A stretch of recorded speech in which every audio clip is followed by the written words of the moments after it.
top 10 movies of 2023 so far. They all get the Bodacious stamp, and Bodacious Bichon will start now.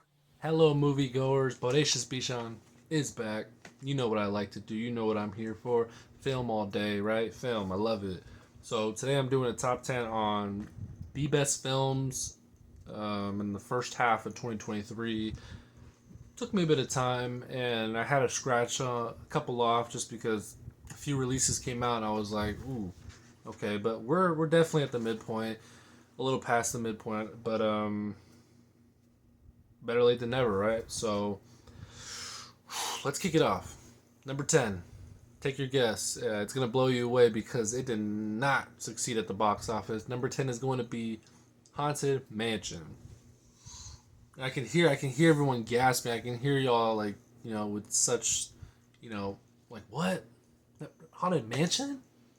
But let me tell you, this film has no flaws. Comedy, on point. Casting, to me, perfect. It gives a good nostalgia factor with the Haunted Mansion ride in Anaheim. Boom. But it blows it away. 100% blows it away. And it's a film I'd watch over and over again. It's a film that I enjoyed 100%. And everyone else in the theater did too. They laughed. We were so engaged. It got serious at times. A film that doesn't need to be serious, that gets serious, is fun. When it's pulled off the correct way. No doubt about it. Haunted Mansion, number 10. Go slay Haunted Mansion. I don't know, maybe hop on a streaming service so people can see what I'm talking about. Because it was badass. Number 9. Another one you guys might hate, but I think you'll agree. No Hard Feelings. It is tough to crank out a good comedy, man. It is hard, especially nowadays with people, unfortunately taking a little more offense than they should. But No Hard Feelings is a great film. Jennifer Lawrence, absolute star, and it's pretty much about a woman that's, I think she's like late 30s, mid 30s. She's struggling to, I think, buy a vehicle because her car broke down, and she's desperate. So the family hits her up about doing some weird stuff with the son. So yeah, they go on a journey. She obviously says yes. They go on a journey, and it's pretty funny. It's pretty great. So, like I said, it's in this top 10. It has to be because it was a great comedy for 2023. And might I add, there was a pretty visual scene that some might enjoy than others. Okay, number 8, Champions. I'll say that confidently every time. Woody Harrelson is an absolute star, studded attraction. You get in there, you get in the theater, you know Woody's in the film, or you don't know. It's like either way, it's gonna be boom. It's like Woody Harrelson's a great actor. He's been in a lot of great films, and he completely steals the show here in Champions. It's a team. Well, he has a little bit of anger management issues. He gets an argument with the head coach on a college basketball team, gets kicked off, and he has to do community time or community hours. And it ends up being with the special needs basketball team that he helps get to their finals. And it's funny. It brings awareness to disabled, etc. And it was pretty good. It was enlightening for sure. It was fun. I think everyone should give that a peek. Uh, Number 7. Take your guess, take your hits, take your picks. Number 7. What's it gonna be? What's number 7 gonna be? I'm just not sure. Oh, Guardians of the freaking Galaxy 3. Yeah, no doubt. Guardians of the Galaxy 3 is an absolute epic film. It's a great conclusion to the characters and cast we love. Sorry, I'm grabbing a jacket that I had just for this. I wasn't not gonna wear it, but come on, come on. Tell me this isn't dope. Guardians of the Galaxy 3. It was a great conclusion. Chris Pratt, Batista, Zoe Saldana. That's how you say it. I mean, Bradley Cooper, right? All the guys, they're all back, and this one has an epic taste, like an epic. Just, it's like, wow, this is it. This is everything we waited for. More to Rocket's backstory. You know, his friends, how he grew up, where he was created, his creator. It was, man, it was sad, epic, and everyone left the film, or everyone left the theater, knowing that this had an impact in the whole franchise of Guardians, and it was fantastic. It was amazing. Okay. So, I think we're not surprised that Guardians in the top 10. So, will you be surprised about this next one, number 6? Will you? Let's just be honest. Tom Cruise gave us number 1 last year in Top Gun. Arguably 1, 2 with Avatar. Tom Cruise knows how to put people's butts in their seats. And what did he do? He did it. He did that 100%. Mission Impossible, an absolute banger. Tom Cruise, banger after banger, hardly gets any. I'm not sure if he ever flopped at the box office before. I can't even remember, to be honest. I don't think so. But that tells you something, right? Epic Journey. I think it's part of a part. It's like a part 3 or part 2 finale. I'm not sure, but it's fun. It's kind of like AI vibes, or it feels like the villain is like a AI type, and imagine how that is, right? Because people are so skeptical about AI. A lot of good and bad, but this film definitely pinpoints the bad, and it's pretty bad. But like I said, Tom Cruise to save the day. What's gonna happen in part 2? I don't know, but I love cliffhangers. And Mission Impossible did that. It was a great cliffhanger. I loved it. Boom. Number 5. You all are gonna love this. Everyone's gonna love it. You. Spider-Man Across the Spider-Man Across the Spider-Verse. It was absolutely epic.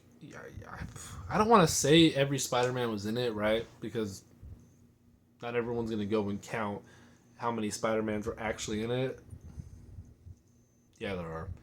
Probably new rock stars. They probably did it. But there's a lot of Spider-Mans. It's pretty epic. My favorite is the 90s cartoon animated show. Amazing. And he was in it. It was pretty dope. Miles Morales goes on another adventure. This time feeling a little left out or negated. But, you know, he embarks on this journey, makes more friends, and just leaves you on another hook. It expands the universe of Spider-Man, potentially MCU. Not really talking about MCU right now, but for Spider-Man itself, the third one is going to be fun. Why not ask for a fourth? Because 1 and 2 were really fun, exciting, and excited for more. Number 4. So this is one of the ones where I put it in 4, and you're just going to be like, are you sure? Are you sure this belongs here? And I'm going to be 100% yes. The Covenant, or Guy Ritchie's The Covenant, I think it was. But Jake Gyllenhaal stars as a soldier, a troop, and he pretty much gets left behind, I think it was. Sorry, it's been a while since it came out, but I saw it in theaters. And so I think he gets left in the country, and then... Oh, okay. Yeah. They get ambushed, and he is a survivor, along with the translator that's from the country. I'm not sure. I think it's Afghanistan. I'm not sure. Or Pakistan. It was one of those. And so he survives. Translator survives for them. Translator goes all out to save him. Takes him, and he gets back to his family, all that, etc. he gets home safe, and then that soldier played by Jake Gyllenhaal, he has to take in all of the pain of his savior, still stuck in Afghanistan or Pakistan and trying to get. They're still trying to kill him for betraying them, because he killed a couple people on the way. Obviously, he already went against them by helping the U.S. troops. But it's a great film, and Gyllenhaal does an amazing job. The guy who plays the translator, fantastic as well. It's a great story, start to finish, and I think if you watch it, you'll 100% agree with me, no doubt. Number 3, we're going into the big leagues now, right? Big leagues. Number 3, I mean Covenant, man, give it a big star though for making it as number 4. Oppenheimer, number 3. Robert Oppenheimer, pretty much father of the atomic bomb, and man, you got a lot of stars: Robert Downey Jr., Matt Damon, freaking what's his name, Josh from Drake and Josh. Is his name actually Josh Bell? I don't know. I'm not sure, but he's great. There's a lot of names. I don't want to choose the wrong names either because I know there's more people. Oh, Emily Blunt. What's the other girl's name? I don't know. She's in Black Widow, but Robert Oppenheimer, man, awesome. Would have been a cool dude to meet. His brain must have been like a goddamn puzzle because this man is just like, you could just feel the intensity of the intense thinking this man has to do. And he's thinking that it's the best for the world. He's thinking this is what we need. And it's sort of true, right? It gives us this weapon for a fair fight sort of thing. And yeah, the movie itself is still in theaters, and I see it sold out from freaking 2 weeks from now, or 3 weeks. So I don't want to say too much, but it's legit. Oppenheimer, legit. So I'm going to leave it at that just because I don't want to say too much. Number two. I didn't say it at the beginning, but this is a movie and TV show top 10 for 2023. So now you're confused. You're like, boy, you ain't named any TV shows. Did I? Because this one is... See, I was hard. I didn't know to put this one as 1 or 2. But, I'm just thinking, what do you think? Okay, we're just gonna do it. All right, number 2. We're gonna just say it. Number 2, scratch that. Sound of Freedom is number 2 for the year. Sound of Freedom brings a lot of awareness and light to the issue of human trafficking, and it's all an issue. It's an issue that we'd all like to fix. We'd all like to repair. All these young children's lives. We'd all love to have an impact or repair, fix. Do what's best for these people that are being took, being abused, being used in the worst form ever. It's sad. It's not cool, and just the fact that brings all the light to the country, because as soon as it was bringing light, there was controversy, drama in theaters. Movie was booming. People were starting to go and see this film. It started making a lot more money, and I just love that it's based off the actual guy. Oh, I forgot his name.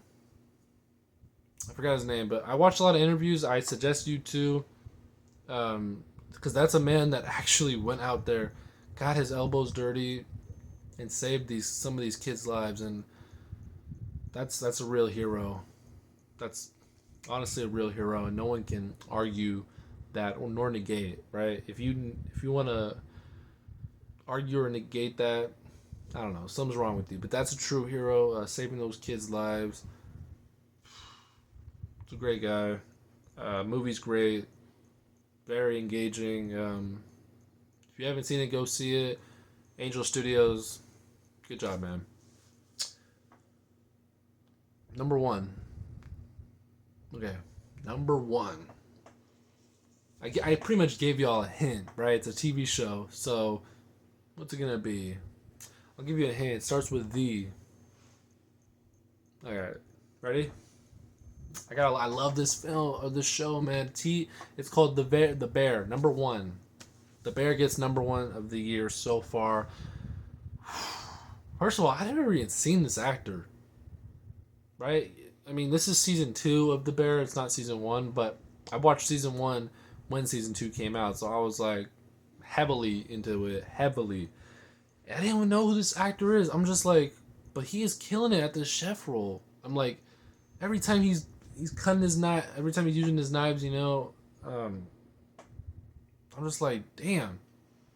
I can just see the care, the intensity, the workmanship, the skill, and it's not something that he can fake or CGI. He's actually learning to do it on screen and on camera, and it's phenomenal as an actor to do.